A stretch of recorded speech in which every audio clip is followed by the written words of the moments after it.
வணக்கம் ஃப்ரெண்ட்ஸ்.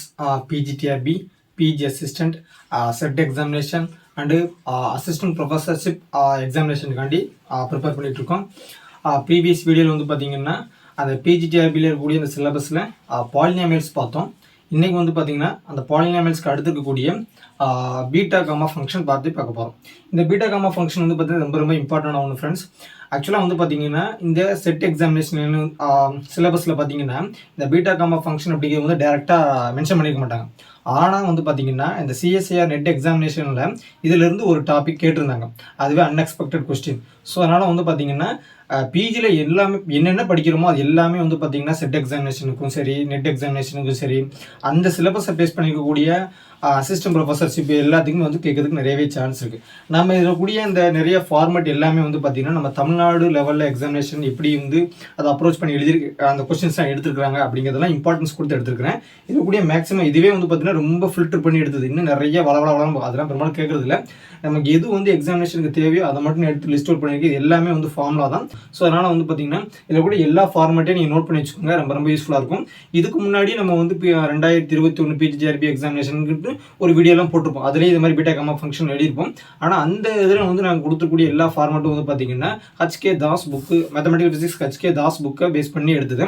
இந்த புக்கில் வந்து பார்த்தீங்கன்னா மேத்தமெட்டிக்கல் ஃபிசிக்ஸ் சத்யபிரகாஷ் புக்லேருந்து கம்ப்ளீட்டாக எடுத்துருக்கிறேன். ஸோ அதனால் வந்து பார்த்தீங்கன்னா ரெண்டையுமே பார்த்தீங்கன்னா இதில் இல்லாத அதில் இருக்கும், அதில் இல்லாத இதில் இருக்கும். ஸோ அதனால் வந்து ரெண்டையுமே பார்த்தீங்க அப்படின்னா ஓவராலாக பீட்டா காமா ஃபங்க்ஷனை பற்றின கம்ப்ளீட் டீட்டெயில்ஸ் தெரிஞ்சுக்கலாம். பட் இருந்தாலும் வந்து பார்த்தீங்கன்னா நீங்கள் நோட் பண்ணி வச்சுக்கிறது நல்லது. அதனால் பார்த்துங்க கரெக்டாக. சரி, ஃபர்ஸ்ட் பாருங்க பீட்டா காமா ஃபங்க்ஷன் அப்படிங்கிறதுக்கான டெஃபினிஷன், அப்புறம் அதுக்கான கர்லரி, அப்புறம் ப்ராப்ளம் எப்படி கேட்பாங்க அப்படிங்கிறத பார்த்துடலாம். சரி, ஃபர்ஸ்ட் பீட்டா ஃபங்க்ஷன் பாருங்க. இந்த பீட்டா ஃபங்க்ஷன் கொடுத்துருக்கோம் பார்த்தீங்கன்னா பீட்டா ஆஃப் எம் கமா என் அப்படின்னு கொடுத்துருக்கோம். ரெண்டுமே ஃபங்க்ஷன் எம் அண்ட் என் அப்படிங்கிறது சம் இன்டிஜர்ஸ்.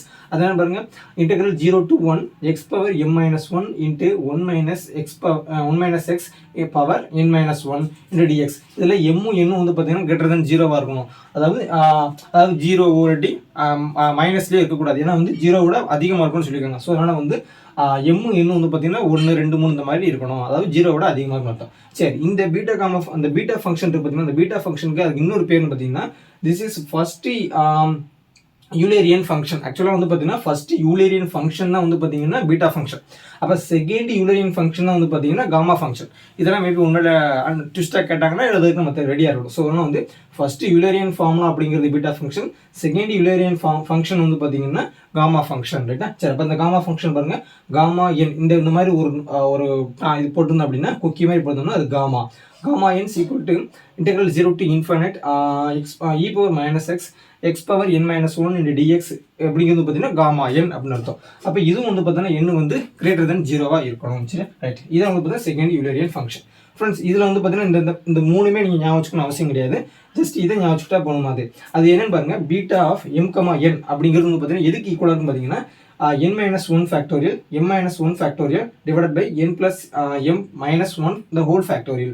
அப்போ இது எதுக்கு ஈக்குவலாக இருக்குன்னு பார்த்தீங்கன்னா gamma n divided by gamma m plus n. ரைட்டா? இதான் வந்து பார்த்தீங்கன்னா relation between the beta and gamma function. பெரும்பாலும் வந்து பார்த்தீங்கன்னா கேட்கக்கூடிய கொஸ்டின் வந்து எதை பேஸ் பண்ணி பார்த்தீங்கன்னா இந்த பீட்டா அண்டு காமாக்கான இடைப்பட்ட ரிலேஷன். நிறைய ரிலேஷன்ஸ் நமக்கு வந்து வரும். பட் இதுதான் வந்து பார்த்தீங்கன்னா பேசிக்காக இருக்கக்கூடியது. அதாவது பீட்டா ஃபங்க்ஷனுக்கும் காமா ஃபங்க்ஷனுக்கு இடையான ரிலேஷன் அப்படின்னு கேட்டாங்க அப்படின்னா இது இந்த ஃபார்முலா நம்ம யூஸ் பண்ணிக்கலாம். இது நான் ஏன் கொடுத்துருக்கோம் அப்படின்னா n இஸ் பாசிட்டிவ். சம்டைம்ஸ் நமக்கு வந்து வேறு ஏதாவது இருக்கும். ஆனால் ஆக்சுவலாக வந்து பார்த்தீங்கன்னா n இஸ் வந்து கம்ப்ளீட்டாக பாசிட்டிவ். இதில் வந்து பார்த்தீங்கன்னா m இஸ் பாசிட்டிவ். ஆக்சுவலாக வந்து இந்த இது வந்து அந்த ரிலேவே கொடுத்துருக்காங்க. பெரும்பாலும் நீங்கள் இதை கன்சிடர் பண்ண வேண்டாம். இந்த சென்ட்ரல் பார்த்தீங்கன்னா போத் அப்படின்ட்டு பீட்டா ஆஃப் எம் கமா என். ஏன்னா வந்து பார்த்தீங்கன்னா நம்ம என்ன சொல்லியிருக்கோம், 0 விட அதிகமாக இருக்குன்னு சொல்லியிருக்கோம். ஸோ அதனால் வந்து நெகட்டிவாக இருக்குங்கிறது அவசியம் இல்லை. அப்படி இருந்தால் வராது. ஸோ அதனால் வந்து பார்த்துங்க, நெகட்டிவாக இருந்தால் என்ன வரும் அப்படிங்கிறத பின்னாடி நான் வச்சுருக்கிறேன், அதை பாருங்கள். ஸோ இதை வந்து பார்த்தீங்கன்னா relation between beta and gamma function. இது ரொம்ப ரொம்ப முக்கியமான ஒன்று. ப்ரீவியஸ் பிஜிடிஆர்பி எக்ஸாமினேஷன்லாம் இது கேட்டுருக்காங்க. ரைட்டா? சரி, நெக்ஸ்ட் கீழே வாங்க. Beta function is symmetric property. அப்போ பீட்டா ஃபங்க்ஷன் அப்படிங்கிறது ஒரு சிமெட்ரிக் ப்ராப்பர்ட்டி இருக்கும். அது என்ன பாருங்க, பீட்டா ஆஃப் எம் கமா என்னு போட்டாலும் ஒன்று தான், பீட்டா ஆஃப் என் கமா எம்னு போட்டாலும் ஒன்று தான். அதாவது நீங்கள் நம்பர்ஸை மாற்றி போட்டாலுமே வந்து இந்த வேல்யூ வந்து சேஞ்சஸ் ஆகாது. அதான் வந்து பார்த்தீங்கன்னா symmetric property of the beta gamma function. Sorry, beta function. Gamma function நம்ம வரல, பீட்டா ஃபங்க்ஷன் தான். ரைட்டா? சரி, நெக்ஸ்ட் பாருங்க பீட்டா எம் கமா என். இது ஒரு சிம்பிள் அனதர் ஃபார்மேட் எழுதிருக்கேன் பாருங்க. பீட்டா எம் கமா என் வந்து பாருங்க, இன்டெக்ரல் 0 to ஆக்சுவலாக வந்து இந்த பீட்டாலே வந்து பார்த்தீங்கன்னா நிறைய என் வந்து நிறைய ஃபார்மேட் இருக்கும். நமக்கு வந்து நிறைய ஃபார்மேட்டில் தேவையில்லை. எனக்கு எது அதாவது நம்ம சிம்பிளாக அதாவது ப்ரீவியஸ் கொஸ்டினில் எதுவும் கேட்டிருக்க மாதிரியும் அது ரிலேட்டடான ப்ராப்ளம் ஈஸியாக சால்வ் பண்ணுற மாதிரி இருக்கிறது தான் நம்ம எடுத்துருக்கோம். ரொம்ப பக்கமாக இருக்கக்கூடியதால் நீங்கள் வந்து விட்டுருங்க. நமக்கு எது என்ன சொல்லுது ஒன் வேர்டுக்கு குறிப்பிட்ட டயத்துக்கு நம்ம அட்டன் பண்ணுற மாதிரி இருக்குதோ அதுக்கு மட்டும் இங்கே பார்த்தா போதுமானது. இது பிஜிடிஆர்பிக்கும் சரி நம்ம செட் எக்ஸாமினேஷனுக்கும் ஓகே தான். ஏன்னா வந்து நெட் எக்ஸாமினேஷன் இதே சிலபஸை வந்து ஏன் வந்து இது செட்டை விட நெட்டு கொஞ்சம் காம்ப்ளெக்ஸ் அதாவது கொஞ்சம் கடினமாக இருக்கும் பார்த்தீங்கன்னா அதில் வந்து நம்பர் ஆஃப் கொஸ்டின்ஸ் வந்து கம்மி. ஆனால் என்னது நம்ம வந்து நிறைய அந்த 3 மணி நேரத்தையும் யூஸ் பண்ணுற மாதிரி இருக்கணும். ஸோ அதனால தான் வந்து பார்த்தீங்கன்னா அது வந்து டஃபாக இருக்குது. ப்ராப்ளம் நிறைய டெரிவேஷன் வர மாதிரி. ஆனால் செட் எக்ஸாமினேஷன் பார்த்தீங்கன்னா 100 கொஸ்டின் ப்ளஸ் 50 நம்ம இது வேறு இருக்குது. ஸோ நம்ம அந்த ரிசர்ச் ஆப்டிடியூட் டீச்சிங் ஆப்டிடியூட் இந்த மாதிரிலாம் இருக்குது. நம்ம சிஎஸ்ஆரை பொறுத்த மட்டும் வந்து பார்த்தீங்கன்னா ஃபிசிக்ஸ்க்கு வந்து பார்த்தீங்கன்னா மொத்தமே 75 கொஸ்டினாக இருக்கும். அதில் நம்ம வந்து ஒரு 55 கொஸ்டின் அட்டன் பண்ணுற மாதிரி இருக்கும். ஸோ லிமிட்டடாக இருக்கிறதுனால இதில் தான் நம்ம செட் எக்ஸாமினேஷன் வந்து பார்த்தீங்கன்னா ரொம்ப டெரிவேஷன் இருக்க மாதிரி கொஸ்டின்ஸ் இருக்காது. ஸோ அதனால் வந்து நம்ம வந்து ரொம்ப டீப்பாக வந்து படிக்கணும் அவசியம். நம்மளோட எய்ம் வந்து செட் எக்ஸாம் மட்டும் இருக்குது அப்படின்னா நம்ம வந்து இந்த மாதிரி ஓரளவுக்கு சின்ன சின்ன ஸ்டெப்ஸில் ஆன்சர் வர மாதிரி இருந்தால் ஃபோக்கஸ் பண்ணாலே போதுமானது. ரைட்டா? சரி, நெக்ஸ்ட் இதுக்கப்புறம் பார்த்தீங்கன்னா கரலேட் மோஸ்ட் இம்பார்ட்டன்டான ஒன்று.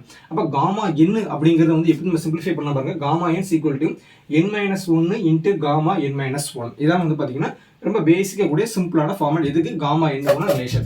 நெக்ஸ்ட் பாருங்க காமா என்ன வேறு எப்படின்னா பாருங்க gamma n equal to n-1 factor. இப்போ இல்லை காமா என்னு சொல்லிட்டே இருக்கோம் பார்த்தீங்கன்னா. இப்போ உதாரணத்துக்கு வந்து பீட்டா எம் கமா என்ல வந்து பீட்டா 5 வச்சுக்கோங்க. அதாவது பீட்டா 5,4 இருக்கு அப்படின்னா அந்த எம் வந்து 5 என் வந்து 4. அப்போ இதை வந்து 5 4 போட்டோம் அப்படின்னா இது எப்படி நம்ம இது வந்து நேராக இங்கே போய் சப்ஸ்டிட் பண்ணி சிம்பிளிஃபை பண்ண அவசியம் இல்லை.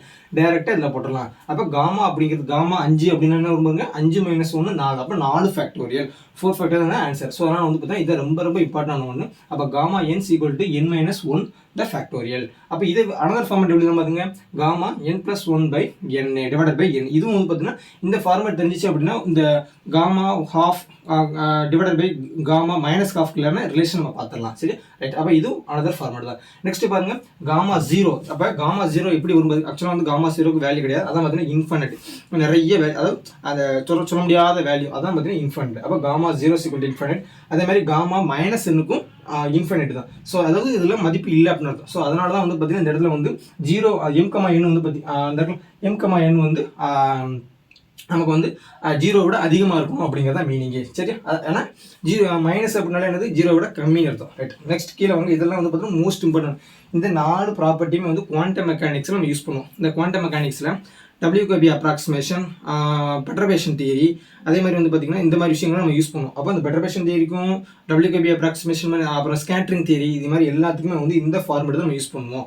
இதில் வந்து இந்த 2 ஃபார்மேட் அதாவது இந்த 4 ஃபார்மேட் நீங்கள் தெரிஞ்சாலே வந்து எல்லா ப்ராப்ளத்துக்கும் இன்டெக்ரல் எல்லாமே நீங்கள் சால்வ் பண்ணிடலாம். பெரும்பாலும் வந்து பார்த்தீங்கன்னா இந்த இடத்துல இந்த e⁻−ax ஸ்கொயர்டு அப்புறம் e⁻−ax இதுதான் கேட்பாங்க. இந்த e⁻−axலாம் வந்து பார்த்தீங்கன்னா ஹைட்ரஜன் ரிலேட்டடான ப்ராப்ளம் வரும், ஹார்மோனிக் ரிலேட்டடான ப்ராப்ளம், ஹெர்மைட் பாலினாமியல்ஸ் இதெல்லாம் இருக்கு பார்த்தீங்கன்னா எல்லாமே இதுதான் வரும். ஸோ ஏன்னா வந்து ஹைட்ரஜன் ஆட்டம் இருக்கு பார்த்தீங்கன்னா அதாவது ஹைட்ரஜன் லைக் ஆட்டம்ஸ் அந்த இது எல்லாமே வந்து இது ரிலேட்டட் தான் வரும் எக்ஸ்பெக்டேஷன் வேல்யூ. ஸோ இதெல்லாம் நீங்கள் தெரிஞ்சு வச்சுக்கிட்டாலே போதுமானது. இந்த 4மே ரொம்ப இம்பார்ட்டன்ட் ஒன்று. தயவு செஞ்சு இதை நோட் பண்ணிக்கோங்க. இதை நான் எக்ஸ்பிளைன் பண்ண போகிறதுல ஜஸ்ட் எல்லாமே ஃபார்முலா தான்.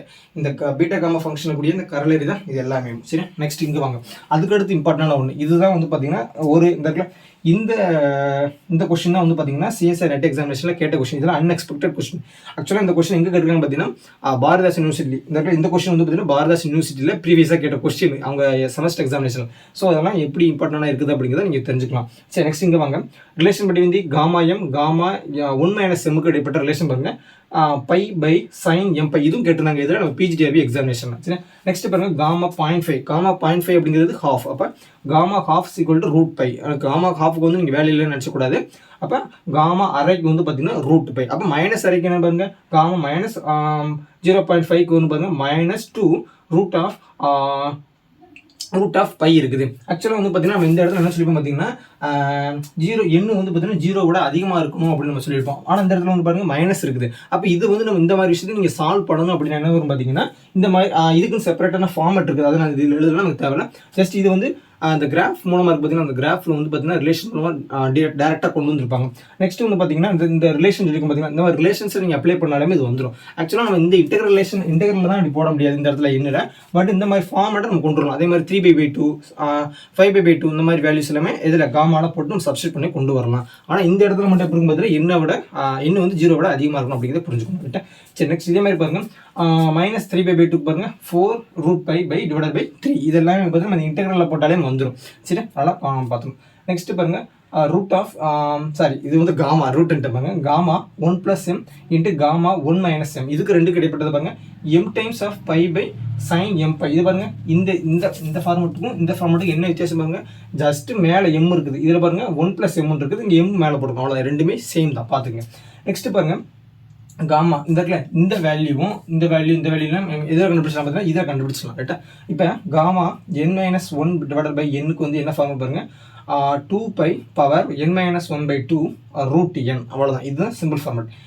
இது வந்து பார்த்தீங்கன்னா பாரதாஸ் யூனிவர்சிட்டியில் கேட்ட கொஸ்டின், ஜஸ்ட் இதை நோட் பண்ணிக்கோங்க. அதாவது 3n-1 அப்படின்னு ஒரு வேல்யூ, அதாவது முன்னாடி நிறைய வேல்யூ வச்சுக்கோங்களேன், அந்த வேல்யூக்கு நமக்கு எது ஈக்குவலாக காமாவில் கிடைக்கும் பார்த்தீங்கன்னா இந்த மாதிரி ஒரு ஃபார்மேட் கிடைக்கும். நெக்ஸ்ட் பாருங்க இது வந்து பிஜிடிஎஃப்ல கேட்ட கொஸ்டின். ரைட்டா, இப்போ பாருங்க இன்டெகிரல் 0 to π/2 இப்போ sin θ power p cos θ power q into d θ இருக்குது. இந்த ரிலேஷனுக்கான காமா ஃபங்க்ஷன் இது.